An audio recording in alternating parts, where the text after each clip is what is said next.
What is going on, folks? Pete Nova here with Player Profiler.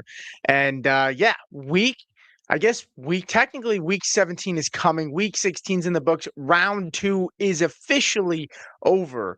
I normally do the cold intro for these shows where I try to hit a nice little zinger and then we hit the intro music and then I pop right up. But doing things a little bit different, keeping you guys on your toes, right? You never want to know the next move is what they say. But super excited to be back here with you guys today. I know we had Matt on last week. It's just going to be me riding solo unless somebody randomly jumps in that I have no idea, but I would not expect that. So I don't want to get your hopes up. But you got me for the next 30 to 45 minutes.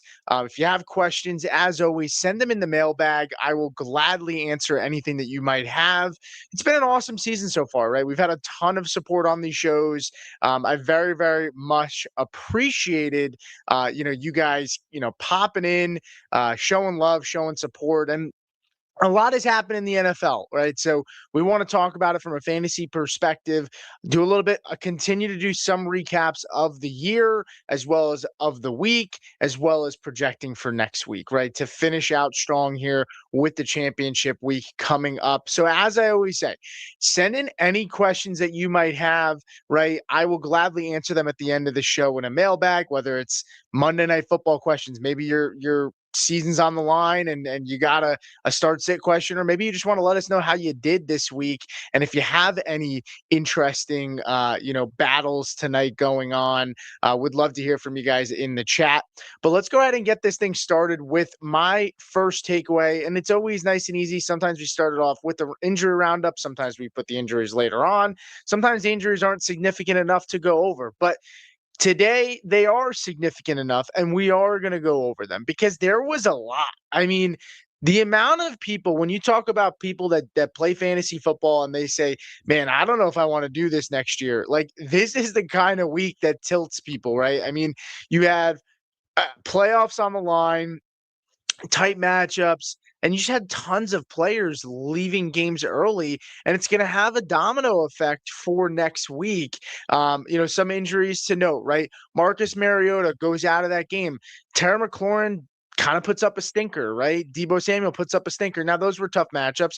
We weren't expecting those guys to perform extremely well, but now he's got a hand injury, and his next week is in question. And how does that affect the assets like Terry, like Chris Rodriguez, who's been solid, right? I mean, he's getting a lot of volume at the running back position, and like Deebo Samuel, right? No Zach Ertz, we know this.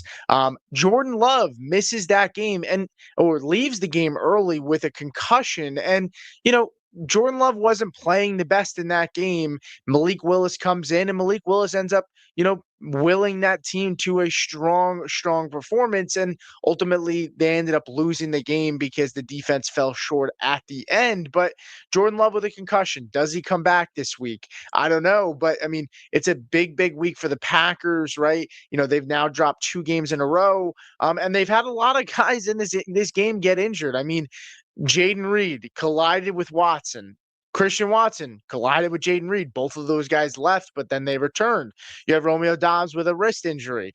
You have Josh Jacobs, who was not expected to play, somehow miraculously is able to play, which is not really the biggest surprise with Josh Jacobs, because there has been so many times where Josh Jacobs has been hurt and then came back, right? Or has been injured during the week, right? And ends up playing. So not that surprising when you think of the player, but there was a lot of players that, I mean, there was a lot of people, especially injury doctors, so to speak, on Twitter that were pretty much saying they did not expect him to play. And when a guy gets a doubtful tag in the NFL, you almost can assume they're not playing. Very rarely do guys play, and Jacobs does play, and it ends up hurting us because, if he's playing, you start him, right? I mean, he's gone through this the last couple of weeks and has performed extremely well. How do you bench him? He was too good. Unfortunate for those that did play him. Quinshon Judkins, right, ends up getting a broken fibula and a dislocated ankle. They're saying it's a 4 to 5 week, rehab, which is actually kind of good news for dynasty managers, because you looked at the Quinshon Judkins and the first thing you thought is, man, did he just tear his ACL, right? But a 4 to 5 week month prognosis is much better than we had expected. So we'll see how that affects him going into next year. But, could be a possible guy to look at buying in Dynasty if managers are maybe concerned that he doesn't come back, like we saw this year. Same can be said for a guy like Cam Scatterbo. Now, Kamani Vidal, the neck injury, that just got reported, and there was an update on that like right before we went live. That apparently he was diagnosed with a neck strain, and he could miss some time, but it's not believed to be serious. So, Maron Hampton, these owners that have been frustrated with the split, Kamani Vidal probably not going to be in the game next week. So that's a huge bump up for Omarion Hampton, who looked really good this week as it was. And it kind of felt like there was a chance this week we would start to see the tide change a little bit in that workload. Minnesota running backs, Jordan Mason, the ankle injury ends up getting ruled out. Then you end up having Aaron Jones with an injury. He comes back. Those guys, have both dealt with a lot of injuries. Jordan Addison, knee injury. He did return. Pat Bryant, concussion, goes to the hospital, comes back. Ryan Flournoy with a knee. Gardner Minshew with the knee. They did say that they don't think Minshew now tore his ACL, which is good news, for him and the Chiefs, because I don't even know the guy that they were rolling out there. I'm pretty good at keeping up with like guys coming out of college and guys in the NFL. I could not tell you who that guy was out there for the Chiefs, to be honest with you. TreVeyon Henderson, this is a big one. Concussion. Will he play next week?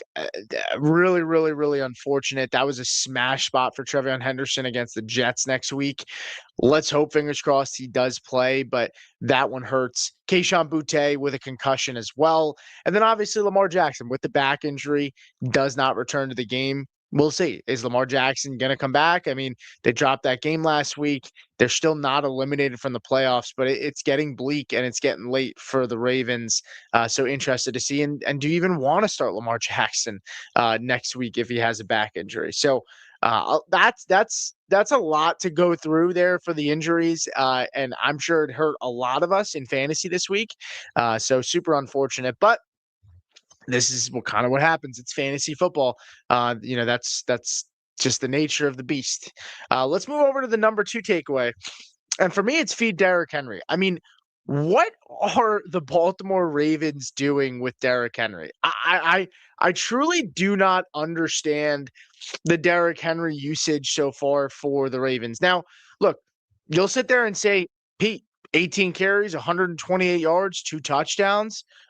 How can we sit here and complain that Derrick Henry, with the usage and everything? And I get it. He had a great game for fantasy. He still had more left on the bone, which is crazy to say, but this is Derrick Henry.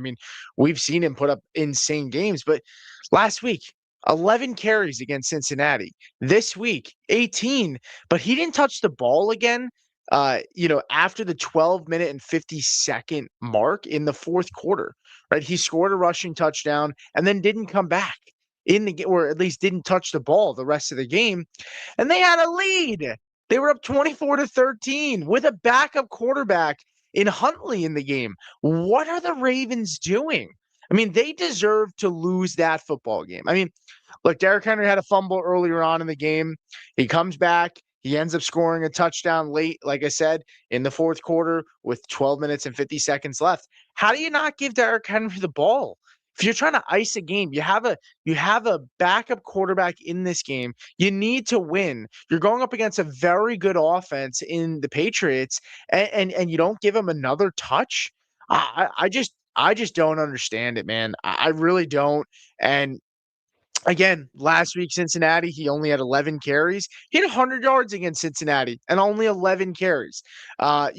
You look at him against Cincinnati in week 13. He had only 10 rushes again. He had 104 all-purpose yards in that game. If you combine that big reception that he had. Sometimes these coaches, they just drive you crazy. When you look at Henry, right, from week 6 to week 12, these are the carries he had. 24, 21, 19, 20, 18, 21. Why are we saving Derrick Henry's legs? He's 31 years old. You're down the stretch. This is the time of the year that Derrick Henry gets going. It's cold out. nobody wants to tackle this absolute alien of a man, right? And instead, we're giving guys like Keaton Mitchell touches. I don't get it. It just makes no sense to me.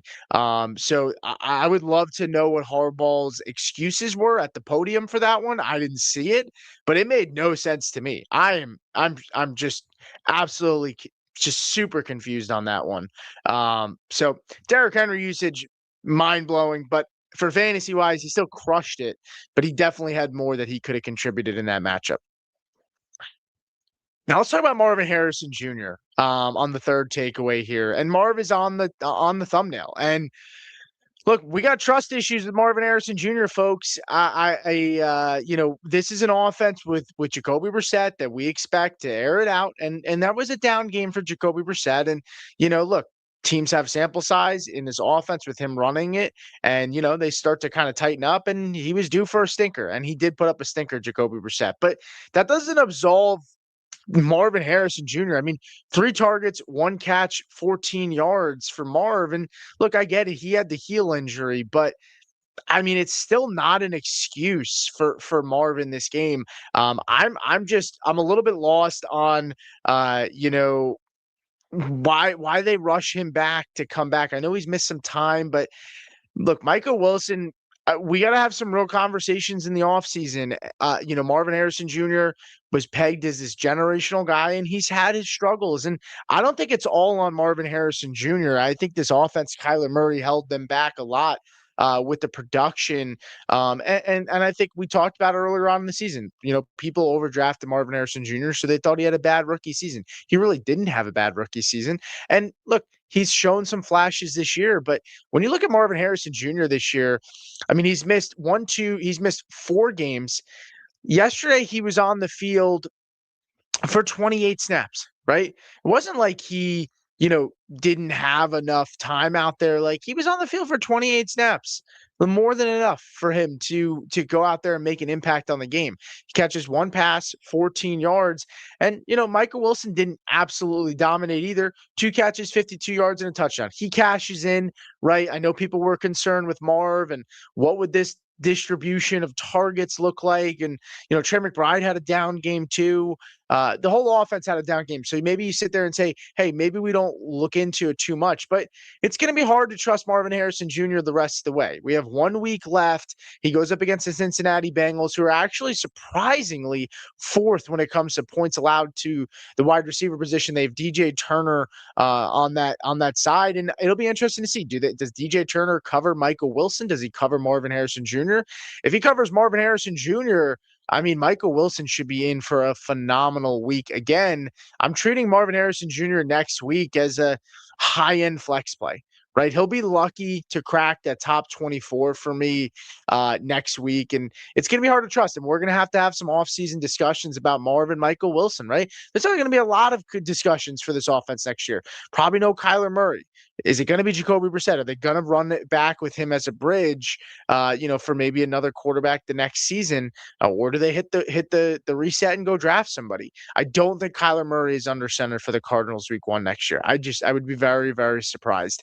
But for Marv, I've been trying to acquire Michael Wilson in a lot of spots. It's a talented player. He did go high in the NFL draft. It's a top 100 pick. He was a talented guy, and he's starting to kind of he has been putting it together. So Marvin Harrison Jr. is a guy that's going to be really hard to trust the rest of the season, which is really just 1 more week.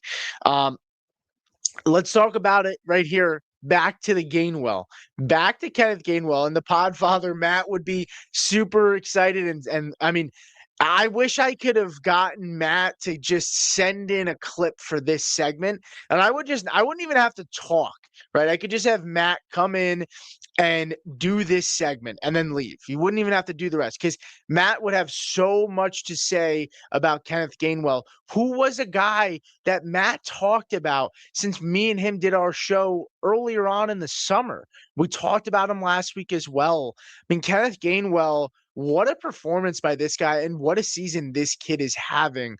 And I say kid, he's 26 years old. This guy is still young. I mean, this is not a guy that's, a flash in the pan. He's older and he's going to disappear.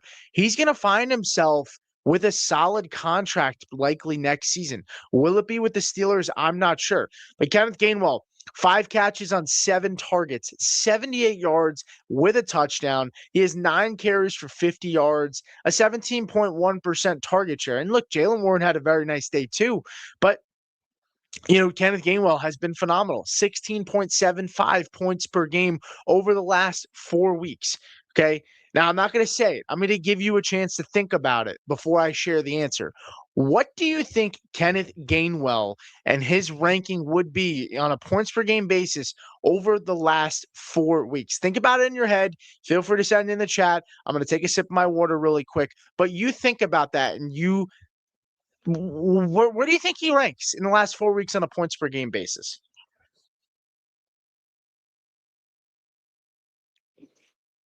I wish I had like the elevator music or the price. Is it the Price is Right? Is it the Price is Right where it's like do do do do do do do? I don't remember, but Kenneth Gainwell over that span is RB10. I see 2 guys in the chat saying RB6. He's RB10, which is still really good. 16.75 points per game for Kenneth Gainwell. And if you go beyond that, right, he was crushing it even before that. So Kenneth Gainwell is going to be in a very interesting situation next season. He's been averaging 6 targets and 5 catches over those last 4 weeks, by the way. But next season, he becomes a free agent. He's going to get a contract somewhere. Is it going to be in Pittsburgh? Jaylen Warren got tendered this year, so he's also going to be a free agent. And then you have the Caleb Johnson player looming around. Caleb Johnson's a massive, massive buy for me right now. And I talked about Caleb Johnson a lot. Preferred RJ Harvey over Caleb Johnson in the offseason. Many called me a homer because I am a Broncos fan. And look, Caleb Johnson really hasn't had the opportunity to showcase what he can do. You look at Arthur Smith, you look at Mike Tomlin, you look at Aaron Rodgers, guys that typically do not give the run out to that rookie very often historically. But Caleb Johnson's a very nice buy, and it could be that Kenneth Gainwell comes back and complements Caleb Johnson or becomes a headache for Caleb Johnson. But it should be interesting to see. The one thing I'm curious, DK Metcalf has the altercation with the fan. Does the NFL finish its investigation this week? Does it take a couple of weeks? I'm thinking it's going to happen rather quickly. And does he get suspended? Does DK Metcalf get suspended, right? I mean, we saw what happened with Myles Garrett when Myles Garrett had the altercation on the field, right? There was obviously a lot that went into it, right? Accusations from his side, from Mason Rudolph's side as to what was actually said. It turned out that, what was said wasn't said. And there was a lot of he said, she said. But Myles Garrett was suspended for quite some time, right? Now, DK Metcalf goes after a fan. This isn't a player in a game. This is a fan. This is a customer, right? And I'm not condoning, or excusing whatever the fan said to him as right or wrong. I also don't think DK's actions were right or wrong either, but I'll get off my soapbox. But we will see. I'm expecting a suspension for DK. And how does that affect this offense, right? You might say, hey, this is better for Gainwell. This is better for Warren. I don't know, right? I mean, it makes an offense with not a lot of sexy pieces, right? Even worse now without DK if he does miss next week.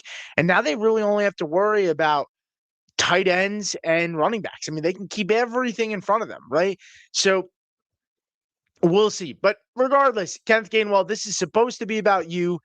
Phenomenal performance this week, phenomenal stretch of the season, the last 4 weeks, and phenomenal season in general, right? So kudos to him. If you listen to Matt, the Podfather, he was a very, very big proponent in the offseason for Kenneth Gainwell.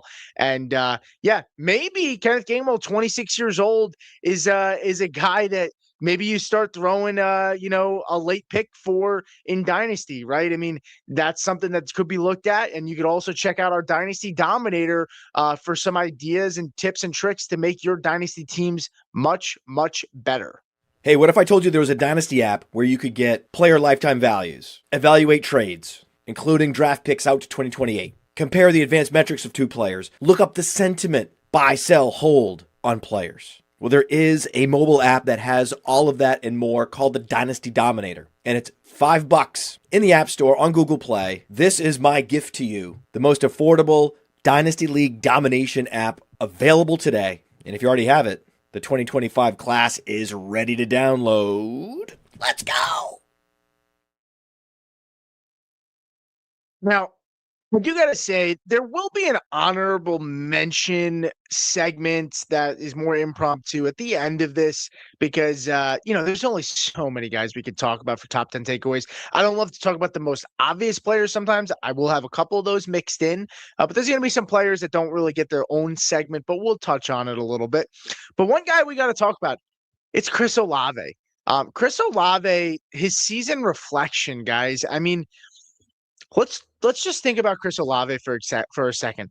Coming into this year, this is a guy that was getting drafted in the 70s, right? He was a sixth, seventh, sometimes eighth round pick, right? In many, many formats. It was wide receiver 35 off the board per consensus ADP. Chris Olave, people were so concerned about the concussions and he's one hit away. He's one hit away. We said the same about Tua Tagovailoa, one hit away. Now, don't get me wrong, Tua Tagovailoa's career is going on a bad trajectory, but the point is, Chris Olave, the talent has always been there, right? It's always been about the health and the situation, right? And he was an awesome, awesome bet. That was a player between Chris Olave and Rome Odunze. Those were two guys, and a lot of Ricky Pearsall as well, who kind of went around there in that range. But those were some guys that I liked targeting. And Rome looked good for a while, didn't work out. Ricky Pearsall looked good to start, got injured, has not produced since.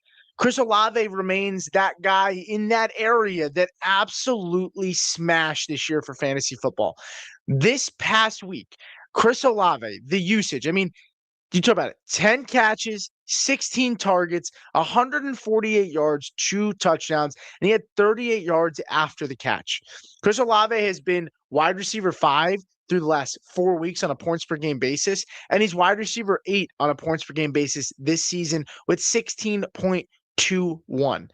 Kellen Moore has done an awesome job at the utilization of Chris Olave. I'm going to pull this chart back up really quick here for a second.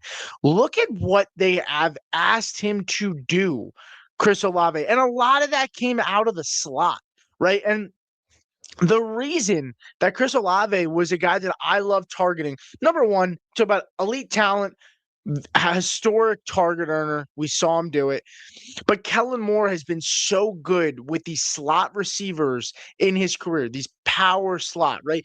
You have CeeDee Lamb, right, who went into the slot, right, with Kellen Moore and did very, very well. We saw Devonta Smith have a career season last year with Kellen Moore. And now you see Keenan Allen, right, phenomenal year with Kellen Moore out of the slot. And now we're seeing Chris Olave. So what I will say is, follow the slot receivers in the Kellen Moore offense, right? That Chris Olave will be back next year. This is a team that's building right now, and Chris Olave deserves his flowers. I mean, he's had an awesome, awesome year.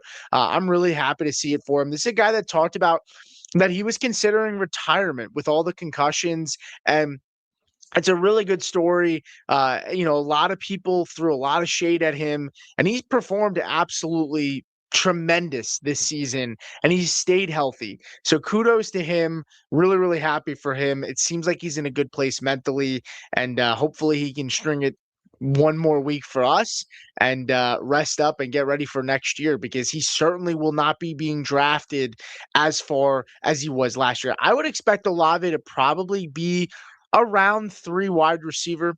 Probably somewhere around round 3 is where I would expect. I don't think he goes round 2. but maybe round 3, because people are always going to be concerned about the head injury plus the bad offense. All that stuff should give us still a nice discount on Chris Olave next season. Let's move on to number 6.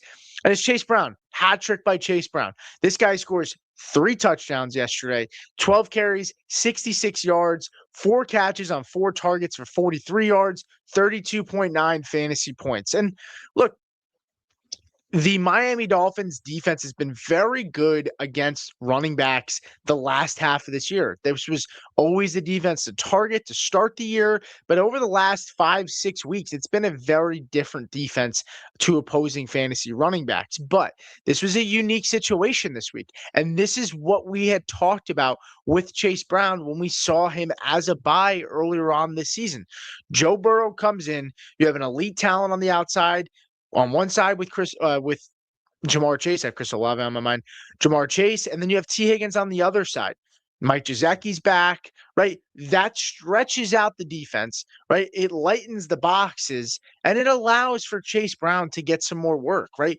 It was very tough to start the year for Chase Brown with the quarterback situation. He was just not given much time. The offensive line sucked. They brought in Dalton Reisner. He's been a tremendous add to this offense, and Chase Brown had a phenomenal week, and he's had a phenomenal stretch this year from week 8 to week 16, RB5 in points per game, 20.5. From weeks 1 to 7, he was RB33 with 10.1 points per game. He doubled his points per game production since weeks 1 to 7 to the rest of the season on to today. Now, I'm going to do one more victory lap. Promise I will not do it again. This is probably the last show of the year, but we talked about Chase Brown as a buy. It's probably my best call. I had some stinkers. I said TJ Hawkinson was a guy that you should buy this year. I talked about Justin Jefferson a few weeks ago as a buy, right? Chase Brown was probably my best call this year, and hopefully you got him at a discount. And if you owned him, hopefully you kept him, because Chase Brown has not been the reason you've lost your fantasy weeks the last 8 weeks. He has been the reason you should be winning, and as well as a big reason that you have been in games the past 8 weeks of the season. So kudos, Chase Brown. Awesome week. Let's hope that he can continue. He gets he gets the Arizona Cardinals next week, which was part of what we talked about with this schedule with him and why he was an awesome buy. He had an awesome end of the year schedule, and he's got an awesome matchup next week against the Arizona Cardinals. Terrell McMillan becoming a target hog, not even becoming, is a target hog. I get it. Ted McMillan, it's Tetterello. I know I shorten it up because it makes the slide a little bit cleaner and it's easier to fit it all in. I know we're always going to get somebody's going to comment in the YouTube when they rewatch this, and they're going to be upset that his name says Ted up here, and I apologize. If his mom is watching, I apologize, Miss McMillan. But Tetterello McMillan, absolute target hog. I mean, this guy, 31.3% target share, 10 targets this past week, 6 catches, 73 yards, and a touchdown. Tetterell McMillan was what we thought he was going to be, right? I love Tetterell McMillan. Talked about the Risers and Fallers show with Chuck Bass earlier this offseason. I said 25 to 30% target share is what we need to expect for Tetterell McMillan, and that is why I loved him for this offense. Now, what can we expect from him going forward, right? How can he build on to this? Well, Carolina Panthers, they are making some noise. This is a team that's very likely to make the playoffs now. That is crazy to say. The Carolina Panthers are probably going to make the NFL playoffs and win their division. Bryce Young has a lot of times in his career where he's had a couple of pop games and he fools us and then he puts up a stinker, but he had a good game yesterday. This is an offense that you can build upon. This is a core that you can build upon. And you should be very excited if you have Tetterell McMillan. You have Coker, you have Jatavion Sanders, you have Leggett. Those are not high target earners. Jalen Coker is something that has been fun. He's had a lot of flashes. Maybe he can build on it again, continue. He's still a young player, but I don't expect this team to bring in much competition. I do think it would be wise for them to bring in a veteran, a cheaper veteran, not a high-profile guy. I don't think they're going to hit the draft with a high-profile guy either. They've sunk a lot of assets into the offense, and smart because Bryce Young, you want to put it around him, make sure you know what he is before you give up on him. Thankfully, they didn't give up on him, right? And he's looked solid, and he's willing them to a division title, which is the first since Cam Newton was there. So, Tenero McMillan, awesome, awesome dynasty asset. Love what I've seen from him. He's had an awesome, awesome year. And honestly, I mean, outside of Igbuka, like he's in contention for the best wide receiver of this class so far. And I don't think that's crazy. I liked him more than Travis Hunter. I really liked Igbuka, but I liked Tether McMillan. And I think right now he's showing us, that he is the wide receiver one in this class. I think Buka's still got a good career ahead of him, right? Travis Hunter, who knows? That's a really murky situation now with a lot of guys emerging. Jacoby Myers staying there, right? I mean, Parker Washington is a guy. I mean, he's not going to go away. They just extend Jacoby Myers. Brian Thomas Jr. is going into year 3 as a first-round pick. I know he struggled this year, but Travis Hunter, it's going to be interesting to see what happens. Love to hear what your thoughts are. But with the knee injury, with the competition around him, the players around him, they might ask him to be a defensive player mainly, and then maybe play in some specific situations on offense here and there, but not ask him to do much, right? And Igbuka, we talked about him. He's had a drop.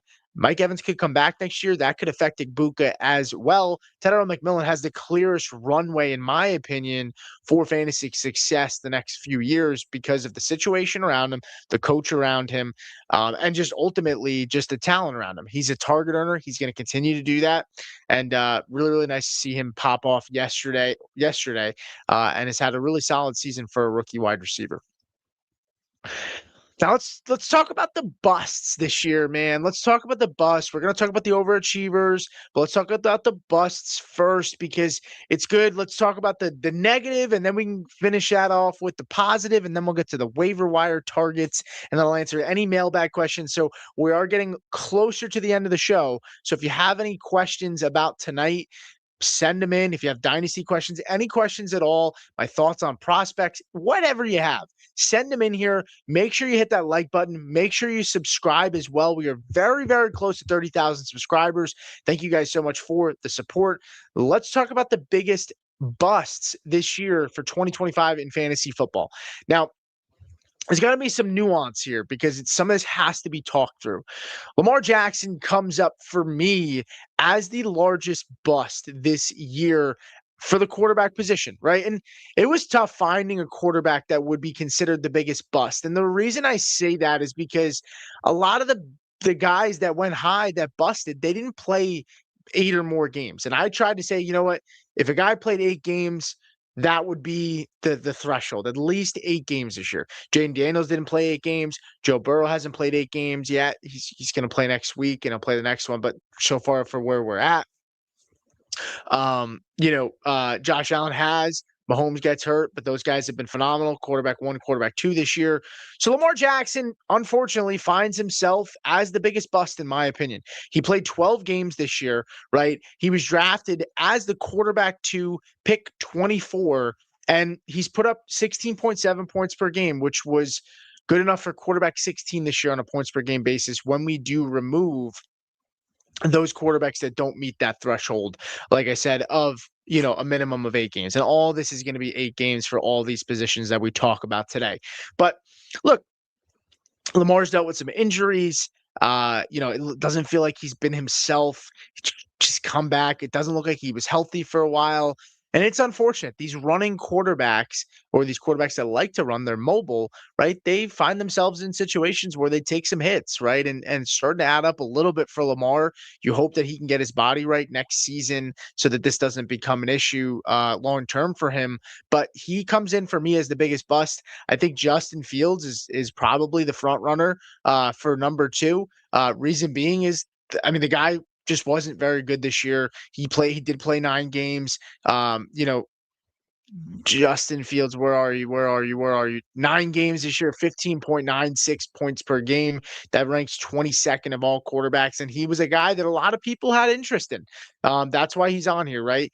He was a guy that people very much thought was going to break fantasy football with his legs many years past, and thought he was a steal this year because of the legs, and just did not do it this year for us. Whether that's due to injuries, it's due to situation, poor play, but Justin Fields would be the runner-up for me. Now, the next one here is a tie. I got to be honest with you. I'm looking at where they were drafted and where they finished and the gap between where they are, right? For me, running back, it's a split between Ashton Genty and Derrick Henry this year, right? Could have been Bucky Irving, but he wasn't a first-round pick. These two guys were first-round picks, right? I mean, this was RB5 and RB6. These guys went 10 and 11. They went back-to-back in ADP this year from a PPR standpoint. Ashton Genty, 4.75 points per game this year. Sorry, 4.89 points per game this year, and then 4.75 points per game this year for Derrick Henry. That's RB15, RB16. They literally went back-to-back. The only difference is that Genty went one pick behind Henry and finished with doing quick maths, 0.14 points per game more than Derrick Henry. So sure, Derrick Henry, I guess, technically gets the bus tag, right? Genty did save a little bit of that with his game this past week. Derrick Henry had a big pop game this too. So you're going to have pop games. It's going to feel skewed either way. They got to play. It's a full season. Longevity wise, at least they were out there, I guess. That's like a nice way to put it. They were low end RB mid RB2s, but they did not pay off for the cost of what you paid. Kenneth Walker is probably somewhere around there too. He did have a big game this week. He's probably an honorable mention, but he wasn't a first round pick, and people knew the concerns, and he did drop a little bit in ADP before the season started. So let's move on to the next, and that's going to be Justin Jefferson. Unfortunately, I take the L on this one. I loved him as a buy. He's got a great playoff schedule. He did have a really, really good game this past week, or a very solid game this past week. His best game he's had in a couple of weeks. But this is a guy that's wide receiver 3. He's picked 6 off the board. He's averaging 11.74 points per game. He's wide receiver 33 on the year. For comparison's sake, he was wide receiver 33 on the year. Chris Olave and him pretty much flipped places, right? Chris Olave has been wide receiver. I talked about it. And pull it back up here. Chris Olave has been wide receiver 8 on the year on a per game basis, right? He was drafted as wide receiver 35. Justin Jefferson drafted as wide receiver 3.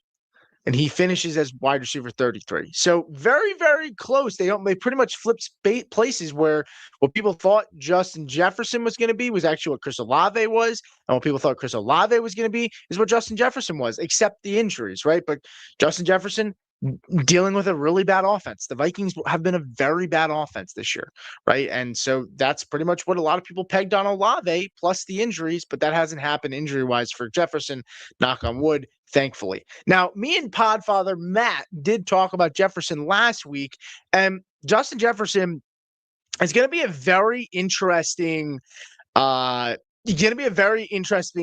pick next year for fantasy. I've already seen mock drafts. I do not expect Justin Jefferson to be a first round pick next year. Okay. I've gone over some guys. We can do it right now. Why don't we do it? Let's do it live. We're gonna do it live. Let's do it live.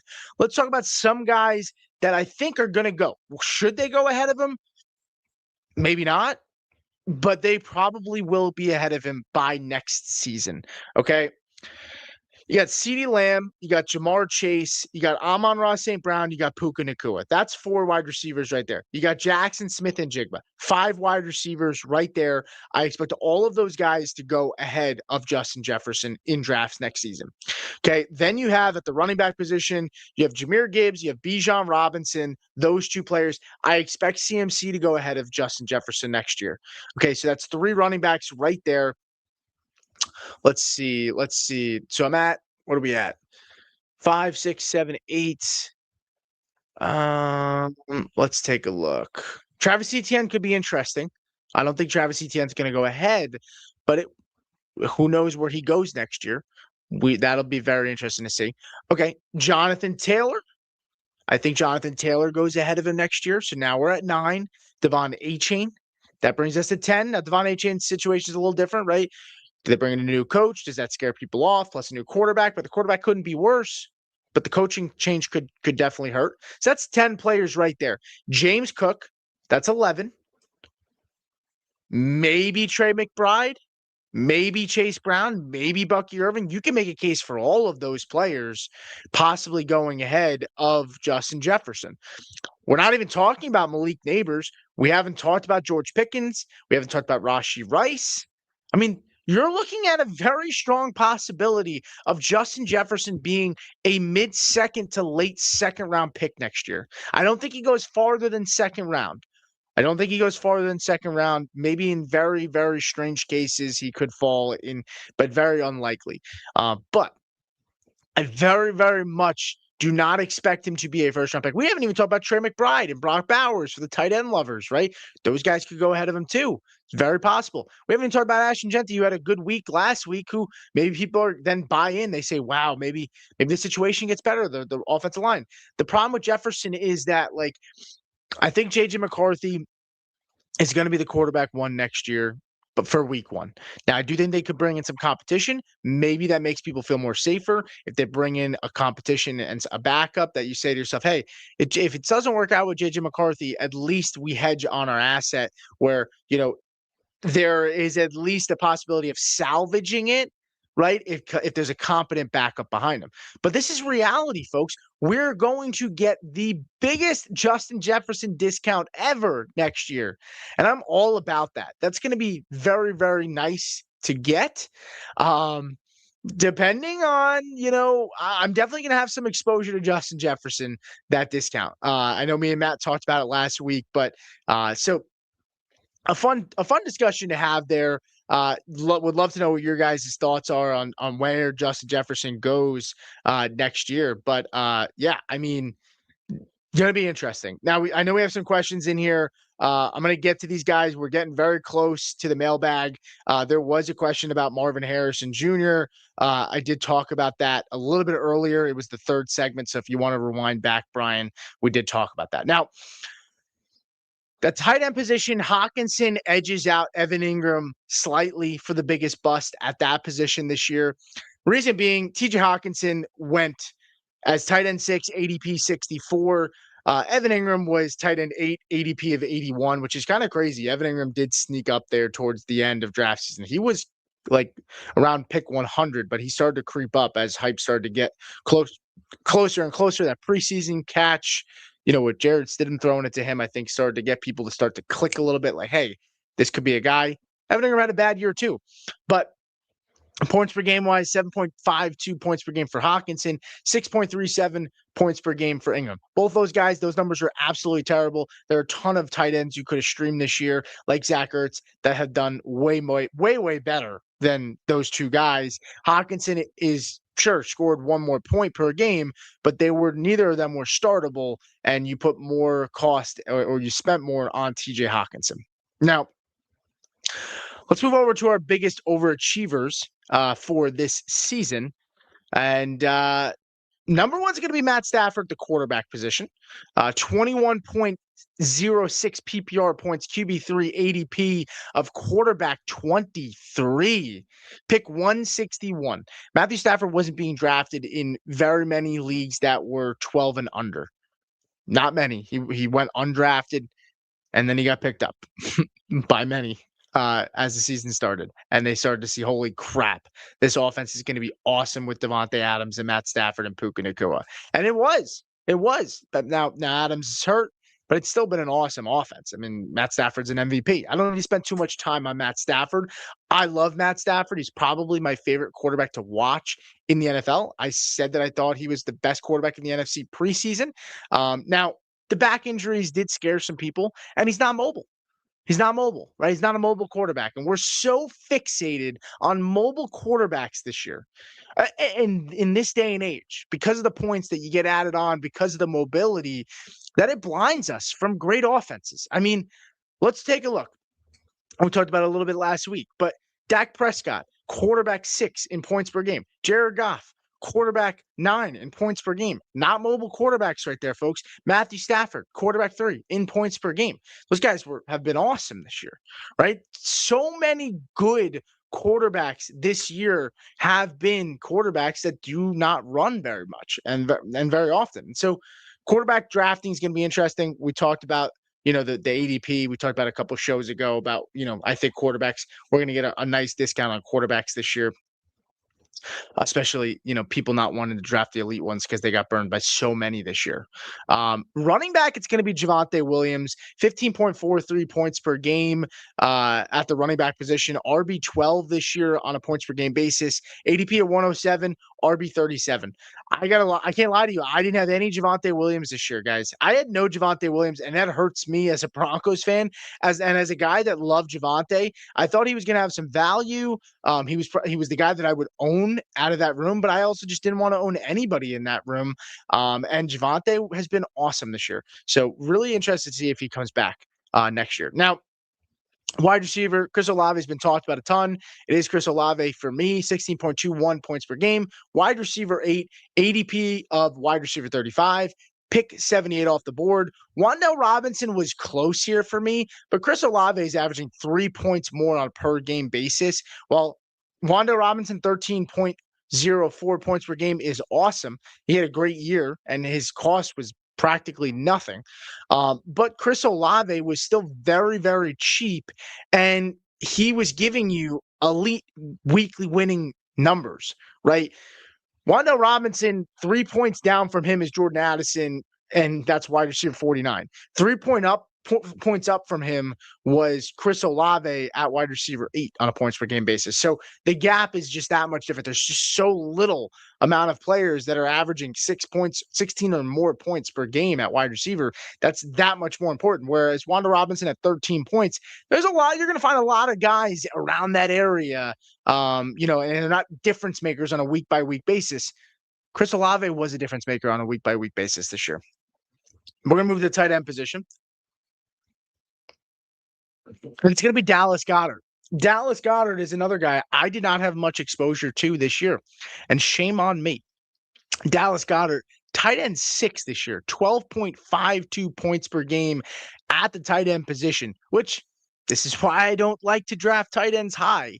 This guy is tight end 6 with 12.52 points per game this year. I mean, that Wan'Dale Robinson is like wide receiver almost close to 30 on a points per game basis, somewhere in the low 20s, and he scored half a point more on a points per game basis. But that just goes to show tight ends, there's just not a lot of them that are producing weekly winning weeks. But this is not the shade Dallas Goedert. I mean, Dallas Goedert was 2 points per game off from tight end 2 this year, Brock Bowers. And that just goes to show you how the fall off at the tight end position. And that's why we don't draft him high. That's one thing I preach. It's one thing I have not wavered from. I just do not draft tight ends high this year. And Dallas Goedert was tight end 16, pick 140 this year. I mean, awesome season for Dallas Goedert. If you got him, kudos to you. He panned out really well, and he was practically free. He was probably on waivers for many people this year. I mean, I would probably say he was probably rostered in 20% of leagues, in 12 or less leagues, probably 20% after the draft. Now, 14-man and up, I play in a lot of those. Man, it's thin. Dallas Goedert was not available in many of those. But those are competitive. They're all competitive, but those are some pretty crazy leagues. Now, let's go to the waiver wire targets, because Matt's not doing his waiver wire show anymore this season. So I've got a couple of players to talk about. Number one for me, my guy that I want to look at the most is Michael Carter. We talked about Michael Carter last week. I'm going back to the well with Michael Carter this week. Big reason we wanted to pick him up last week is because of the matchup this week. And Michael Carter gets the Cincinnati Bengals this week. I mean, you can't ask for much more for a running back that you're picking up off the street than the Cincinnati Bengals matchup in the championship. He's going to be a great flex play. He's going to be a top 24 play for me this week, possibly a top 20. 11 carries this past week, 65 yards. I expect to be a high-scoring game. The confusing thing with Michael Carter, and one of the biggest things why I loved him this past week to pick him up against Atlanta, is it was a good matchup against Atlanta, but he had also had 5 3, 5, 2, 4. Those are all his receptions in the last 5 games, right? I mean, and he's got a lot of targets too. 7, 3, 6, 4, 4. He only had 2 targets last week, which would have been the lowest of that time span, and he didn't catch a single pass. So it was a bad game all around for that offense. But I love Michael Carter, so I'm going to bring him up. But there's a chance that he's already rostered in some of your leagues. I saw 40% rostered. Raheem Sanders in a pinch from the Browns is an interesting pickup. Look, it's not the best matchup. He goes up against the Steelers. But if you're in a pinch and you really, really need help, he's definitely worth taking a look at in some of your leagues if you're in a deeper league and you just don't have many options, right? With Quinshon Judkins down, Dylan Sampson's been hurt. Raheem Sanders is definitely a guy to go take a chance on. Then at the tight end position, it's Taysom Hill. Taysom Hill for the Saints. I mean, we saw kind of vintage Taysom Hill this past week. His offense has played much better, and he gets a good matchup. It's against the New York Jets. And I don't really know. I mean, Taysom Hill can pretty much slot in as a tight end. He had 17.7 points this past week. He had 4 catches for 36 yards. He had 12 runs for 43 yards. And even threw some passes. I mean, which is why I said vintage Taysom Hill. So, I mean, Taysom Hill was really good this week. He's got a good matchup this coming week against the New York Jets. I like him. I also go with his quarterback in Tyler Shuck. Tyler Shuck looks really good. He's earned himself, probably week 1 starting duties for the Saints next year. They did spend a second-round pick on him. Really nice to see for that young man. I wouldn't even say young man, old man. I am older than him. I know I look pretty young, but I am older than Tyler Shuck. But yeah, we're not ageists on this show. Even though Derrick Henry, I love that. I drafted a lot of Derrick Henry this year. It didn't work out for me, but I drafted a lot of him. He's 31 years old.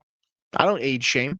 There was a lot of old men balling out this year. Devontae Adams, another guy in his 30s, balled out. So we're not ageists, okay? This was a good year to draft older players. And the last guy I'm going to talk about is a waiver wire pickup, and then we're going to get to some of these questions in the chat, is Matt Collins. Matt Collins is a guy to target this week. Hold on. Let's rewind the tape back here really quick. I did mention that Taysom Hill and Tyler Shuck play the New York Jets. That was a mistake. They play the Tennessee Titans. So still like them, but roll that tape back. Matt Collins plays the New York Jets. Kayshon Boutte with a concussion. Matt Collins, the vibes. I mean, the cringy, no shoes, no shirt, walking into the stadium, built for the cold weather, yada, yada, yada. The shtick is getting old, but whatever. 8 targets, 9 targets the last 2 weeks. The volume has been there. He's emerged as a consistent option outside of Stephon Diggs in this passing offense right now. So yeah, I mean, Matt Collins should definitely be rostered, or not rostered like a must-have start next week, but in a pinch against the New York Jets, it's a good matchup. I like Matt Collins. Go pick him up. He's definitely worth rostering. If you need it in a pinch. Now, let's check out the chat. Make sure if you are here, hit that thumbs up. Make sure you hit that subscribe button.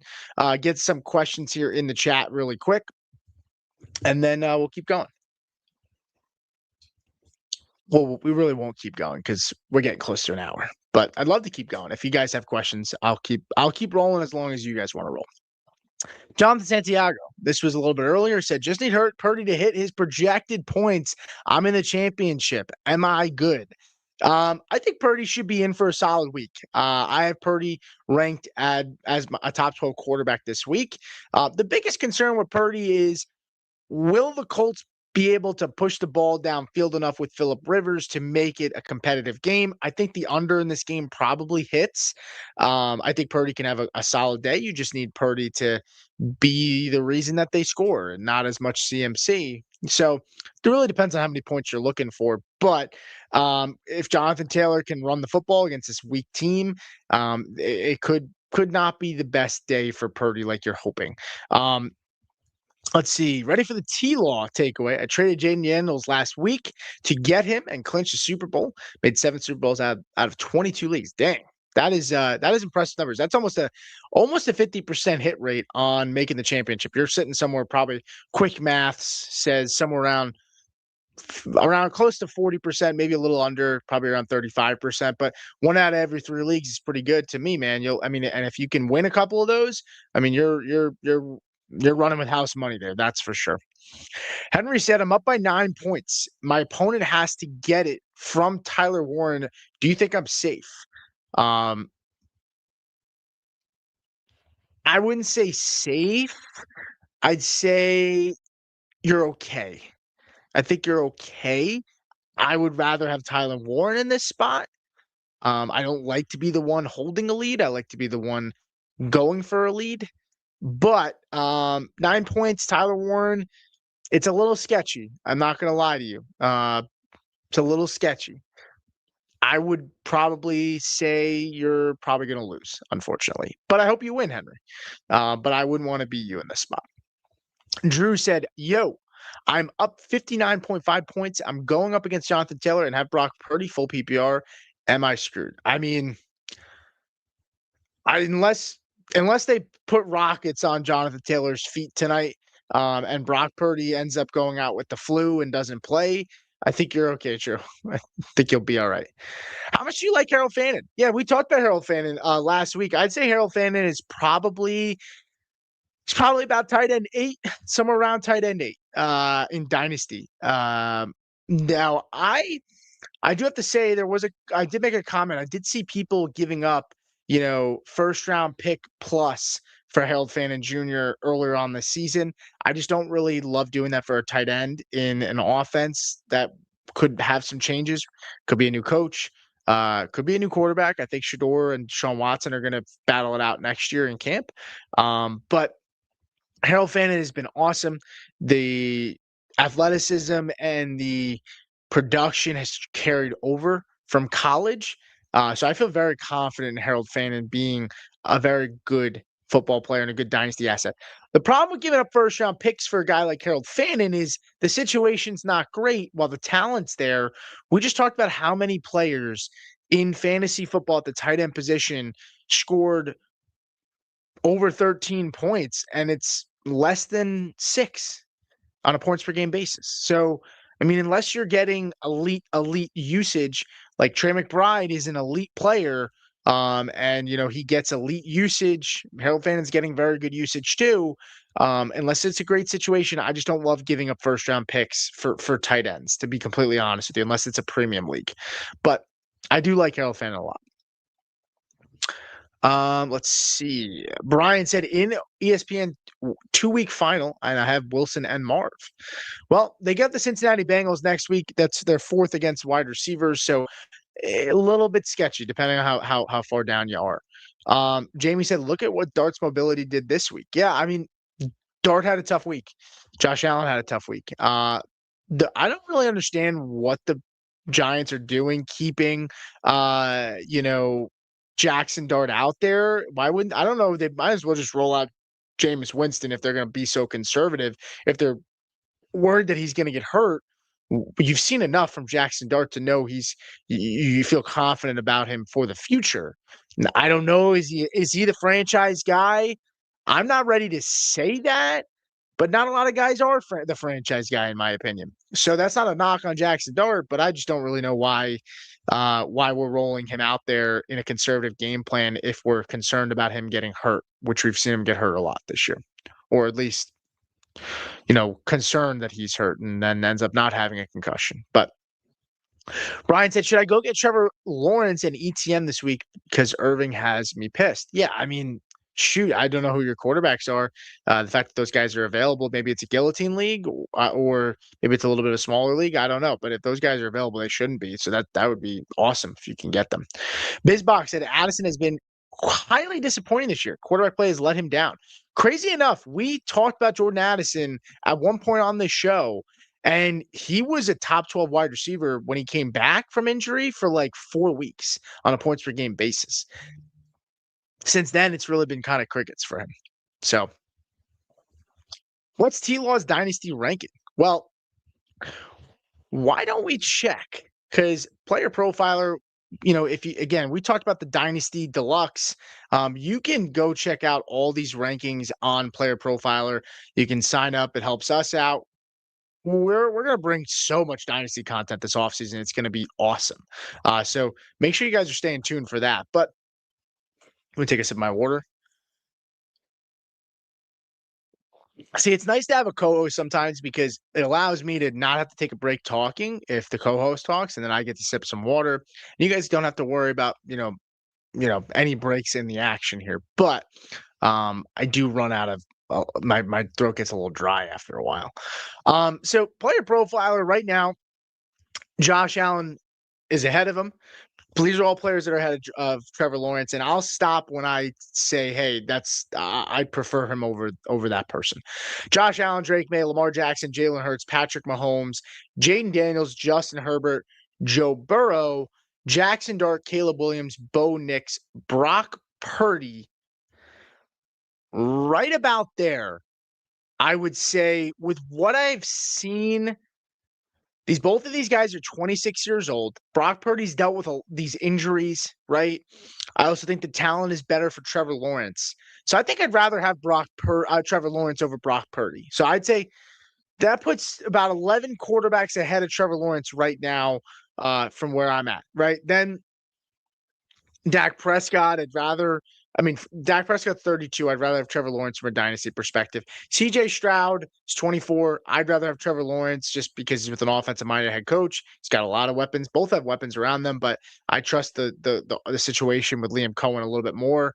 Baker Mayfield, I'd rather have Trevor Lawrence right now at this point, which is crazy how quick things change. Baker's 30 years old, and Trevor Lawrence both have really good weapons around them, but Baker's dealt with some issues as well.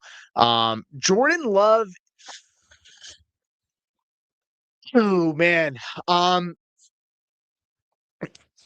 Yeah, I would say I'd rather have Jordan Love than Trevor Lawrence, and then I'd say Trevor Lawrence is right there behind him. So I'd say Trevor Lawrence is about quarterback 13 for me. I'd have Jordan Love ahead of Trevor Lawrence right now, just because offensive line's really good for Green Bay. I still love Matt LaFleur. A lot of young weapons that could grow into being more. Same you could say with the Jacksonville Jaguars, but I've seen Jordan Love do it consistently more. And I think talent-wise, they're both pretty similar. I know Trevor Lawrence was pictured as this extremely gifted player.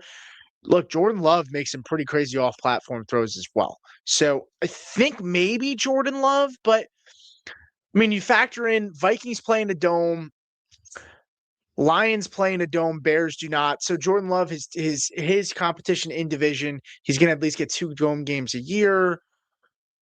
Trevor Lawrence is playing in a division with not very good defenses, and also it's warmer weather. You get Tampa Bay, you get his home games are warmer in Jacksonville.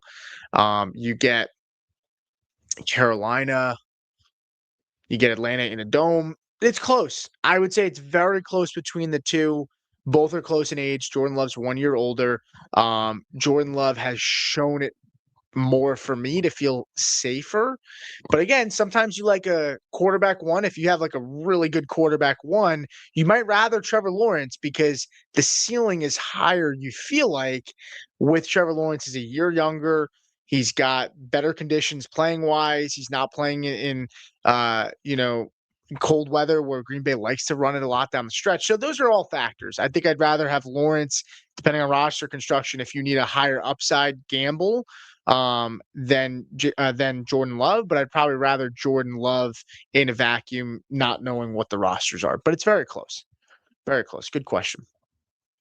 Starting Buka, Marvin Harrison Jr., Wandale. I can't give start sit questions right now. It's just too early. I wouldn't be giving you the best advice right now.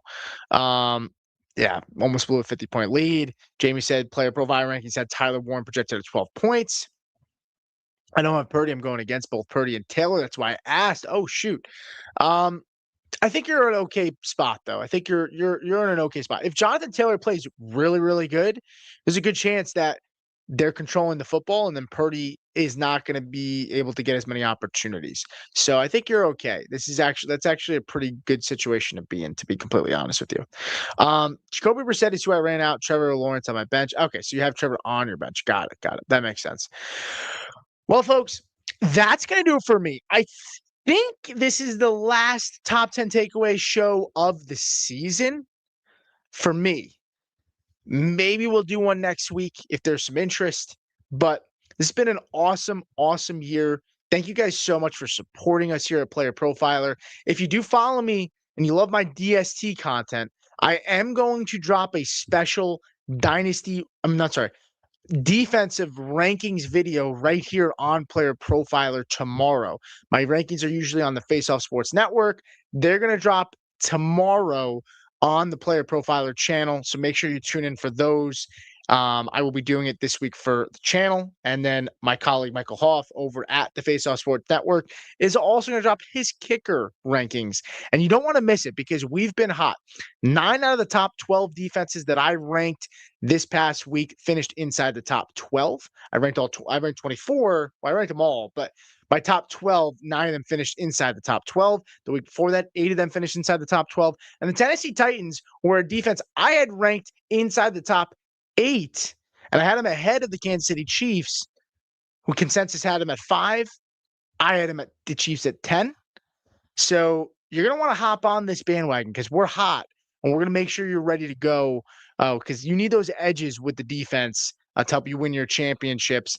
But that's going to do it for me, guys. Have a good Christmas.